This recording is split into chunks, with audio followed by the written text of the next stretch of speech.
Hey everyone, welcome back to the channel. What happened in Karur should never have happened. A place that was meant to be filled with hope, unity, and excitement turned into a scene of heartbreak. A gathering meant to celebrate a leader turned into a tragedy that claimed innocent lives. Today, we're not just talking about an incident. We're talking about sons and daughters who never made it home. About families that left the house with joy and returned with silence. About children separated from their parents. About dreams that were crushed, not by fate, but by human failure.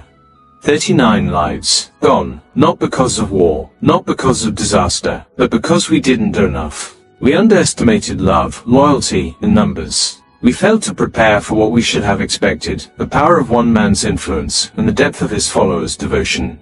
People didn't just attend their rally. They waited for hours, in the heat, without food, without water, without rest.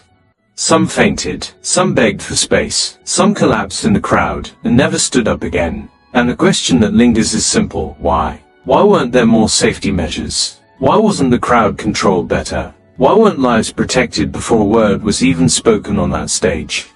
Because when you invite thousands, you carry the weight of thousands. When you stand on a stage before a sea of people, you owe them more than a speech. You owe them safety, you owe them humanity, and now, the silence of the victims speaks louder than any microphone ever could. This isn't just a political issue. This isn't just about blame. This is about responsibility. This is about grief. This is about truth. No apology can bring back the dead. No compensation can fill the space left at the dinner table. And no promise can erase the trauma etched into the minds of those who survived. But what we can do is remember. We can honor the lives lost not just with words, but with change. We can demand that never again will a public gathering turn into a public graveyard. We can ask the hard questions, even if the answers hurt. And most importantly, we can treat every life, whether a fan, a follower, or a stranger, as sacred.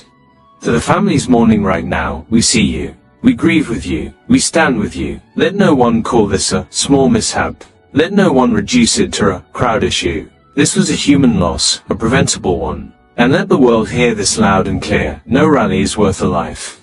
No speech is worth a funeral. And no face on a poster is worth the blood in the streets.